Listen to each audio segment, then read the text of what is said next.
and very grateful to Aubrey for having me. I think if I lived closer, I would be here every month. I very much value the open mic that I go to in New York, and I feel that as someone who's interested in acting and writing, that it's kind of an essential part of the process to, once you have a poem, to say it out to an audience and take whatever that experience is and maybe guide you to further realize the poems. So I'm very happy to be here. I'm going to read a couple of poems from my book from a few years ago called Azores, and I think I'll probably read for about 20 minutes.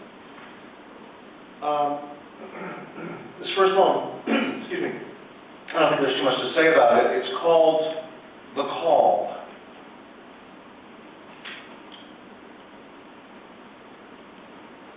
The call comes, and you're out. When you retrieve the message and return the call, you learn that someone you knew distantly has died. His bereaved partner takes you through the news. She wants to tell you personally how he fought and then how suddenly he went. She's stunned, and you feel horrible for her, though somewhat dazed, since he was not a friend, just someone you saw once or twice a year, and who, in truth, always produced a shudder. You confess you never liked him much. Well, not to her, of course, but silently to yourself. You feel ashamed, or rather think the word ashamed, and hurry off the line. That's when the image of him appears more vividly, with nicotine-stained fingertips and hair like desert weeds fetched up on chicken wire. The rapacious way he always buttonholed you at a launch, his breath blousy with wine. Well, that will never, ever happen again. One less acquaintance who stops by to say hello, apparently happy at the sight of you. So why then this surprising queasiness? Not of repulsion, but of something like remorse that comes on you without your guessing it, till the thing that nagged you most, his laugh, perhaps, becomes the very music that you miss, or think you do, or want to, now he's gone. So I got into this rather unfortunate habit, I guess, of writing poems that don't reflect me in particularly good light. It just sort of happened. I think I was a natural. And I'm sure that none of you feel as I do. I have this terrible, I think this happens to writers occasionally, and I'm certainly not above it, that, when something good happens to another person, some people, myself included, feel that that means that it hasn't happened to me. That happiness and good fortune are kind of a zero-sum game. So this is called the good news. A friend calls, so I ask him to stop by. We sip old scotch, the good stuff, order in, some Indian, no frills too fine for him or me, particularly since it's been ages since we made the time. 2 drinks in, we've caught up on our plans. I've sleepwalked through the last few years by rote. He's had a nasty rough patch, quote unquote, on the home front, so we commiserate, cupping our low balls in our hands.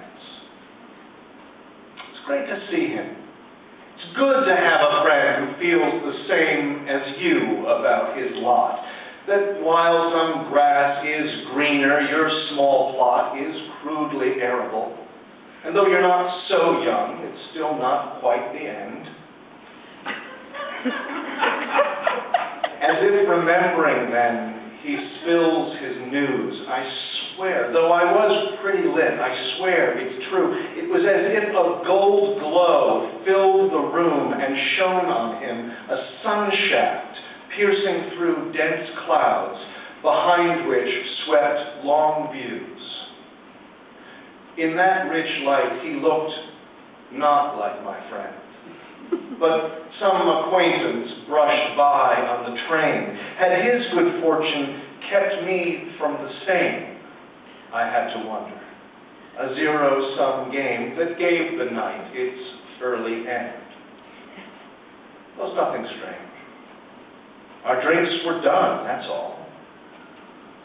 We haven't spoken since.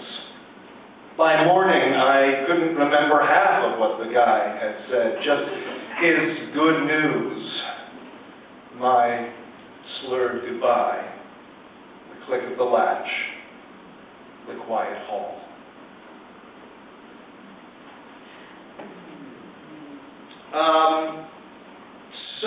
Continuing just briefly in this vein, I'm going to read a poem from a book that's just come out called Birds of the Air.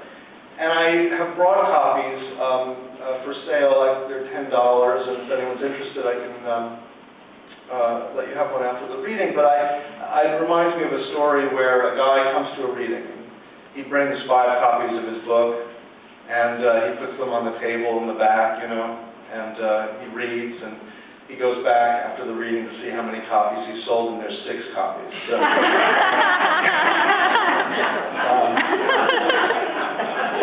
hopefully that won't happen tonight. So, this poem is in the current Best American Poetry. And I'll tell you something a little bit more about that in a minute, but maybe I'll just read the poem. I don't think there's anything that I need to explain about it. It's called Minding Rights. This guy I know, a rabbi, Friday nights, on his way home before sunset in winter, always stops at a florist or bodega and buys a bunch of flowers for his wife. Every week the same, a ritual. Regardless of her mood that morning, fresh upsets at work or snarling on the bridge, he brings her roses wrapped in cellophane. But isn't there a ring of hokiness in that? Why should a good man have to show his devotion? Some things go unspoken. Some things get tested on the real world. And isn't that the place that matters most? So when you told me I should bring you flowers, I joked, but don't I show my feelings more in dog walks, diapers, and rewiring lamps? The flowers, I later learned, weren't for wooing, not for affection in long marriage, but for something seated even deeper down, through frost heaves, and which might be, roughly, peace. It's funny that I just assumed romance. Now there's no peace with us. I wonder what they might have meant to you, those simple tokens, holding in sight what no right can grow back. And I sent that off to an editor who published it in a magazine, and I knew this person slightly, and she said, yes, I'd like to have this, for the journal, but I'm very sorry to hear about you and Sarah, and my wife. And of course, we hadn't broken up, but this was, the poem just kind of went that way, and kind of needed to end there. And of course, I have been through horrible breakups, but fortunately that didn't happen this time around.